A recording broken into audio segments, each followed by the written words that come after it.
반갑습니다. 인생계획 조력자 피비런덕입니다. 박윤님의 요청으로 새마을금고 자소서 1번 항목 해설을 준비해봤습니다. 이 제출기한이 생각보다 너무 빠듯해서 급하게 촬영하는 점 양해 부탁드릴게요. 자, 질문은 다음과 같습니다. 본인 성격의 장단점이나 가치관, 윤리의식 등이 발현되어 어려운 상황을 해결한 경험을 기술해달라 라고 해서 500자를 요구하고 있는데, 이 글자 수가 작으니 굉장히 심플하게 쓰셔야겠다는 생각이 먼저 들었고, 우선 질문에서 한마디만 남기라고 한다면 저는 어려운 상황을 해결한 경험, 요것만 이제 뽑을 수 있겠죠. 그래서 이 해결 도구로서 장단점이나 가치관, 윤리의식을 내세요라고 했는데, 단점 가지고 문제를 해결하는 사람은 거의 없잖아요. 또 장점만 가지고 어떤 문제를 해결했다고 하면 자칫 내용이 풍성해지지 못할 수가 있습니다. 장점이라고 딱 꼬집어서 말할 만한 것들이 대부분 어떤 단편적인 기술이나 스킬 정도에 그칠 수 있기 때문인데요. 뭐 예를 들면 이제 꼼꼼하다, 창의적이다, 뭐 도전 정신이 강하다, 협상력이 뛰어나다 등등 구체적이지 못한 장점은 자칫 추상적이거나 하나의 수단 정도에 머물 수 있다는 말씀을 드리고 싶은 거예요.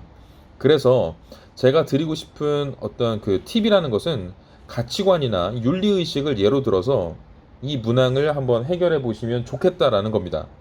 그래서 만약에 제가 옳은 일을 하는데 타협이란 없다라는 가치관을 가지고 있다라고 한번 쳐보자고요. 그러면 그거를 제가 직접적으로 이제 언급을 하는 거예요.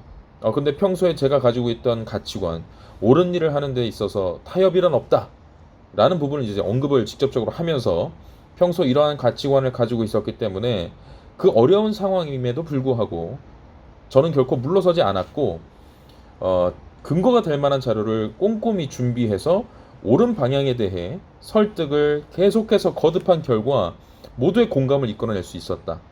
이런 식으로 이야기를 한다면 커다란 가치관이라는 것을 직접적으로 드러내는 한편 장점이 소소하게 같은 맥락에서 도구처럼 들어가면서 매끄럽게 좀 풀어낼 수 있겠다는 생각입니다.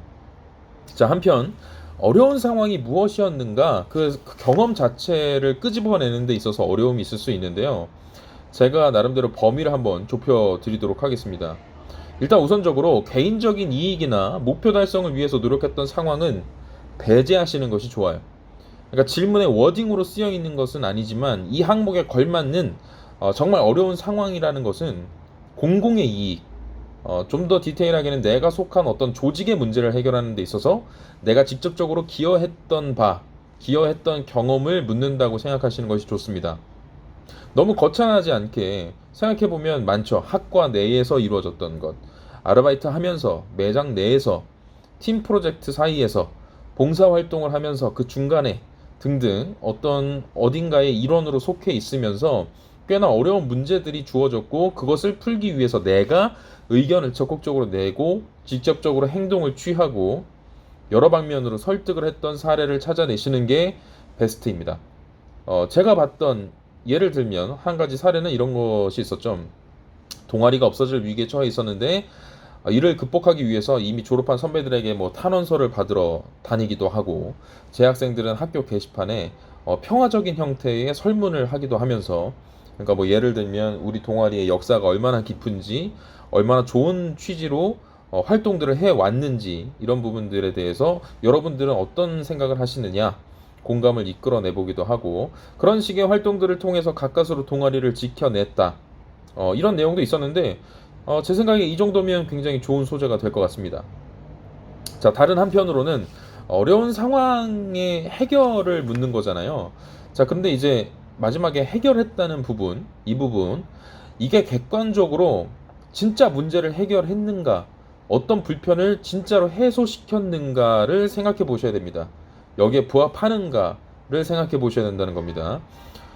그러니까 어떤 정신승리로 끝나버리거나 그냥 좋은 추억이었다 정도로 끝나면 안 된다는 겁니다. 읽는 이로 하여금 그런 인상을 주어서는 안 된다는 뜻이고요. 이런 소재를 고를 바에는 차라리 실패한 경험을 쓰시는 게 나아요. 결과적으로 실패는 했지만 작게나마 개선을 이루어냈다 라고 하시는 게 오히려 더 낫고 무방하다는 겁니다. 마지막으로 중요한 거는 해결 여부에 빠지시면 안 돼요. 해결 여부를 묻는 게 이 항목의 주 내용이 아닙니다. 절대 그 해결 여부를 끝맺음으로 그래서 행복하게 살았답니다 식으로의 어떤 마무리는 피하셔야 된다는 뜻이고요. 어떤 교훈을 깨달았다, 무엇을 배웠다, 어떻게 하는지 방법을 체득해냈다, 그리고 이것을 어떻게 활용하겠다라는 내용이 마무리가 되어야 하고, 그게 이 질문의 핵심 내용이 되어야만 합니다. 그래서 정리해보자면 글자 수 500자라서 상당히 빠듯할 수 있는데 경험부터 먼저 꺼내보시는 거예요.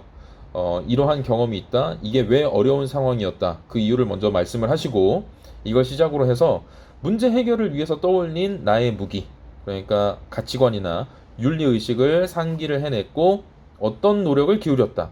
어떤 액션을 취했다. 그래서 이걸로 인해서 결국 문제는 해결되었다. 결론적으로 난 이 경험을 바탕으로 이것저것들을 깨닫는 한편, 조직 내에서 또는 회사 내에서 어떤 자세를 취해야 하는지 알게 되었다. 이런 구조로 간결히 쓰시기를 바라겠습니다. 도움이 좀 되셨기를 바라고요. 제가 잠깐 점심시간에 짬을 내서 찍느라고 보기 불편하셨다면 양해를 부탁드리겠습니다. 이상으로 마치도록 하겠습니다.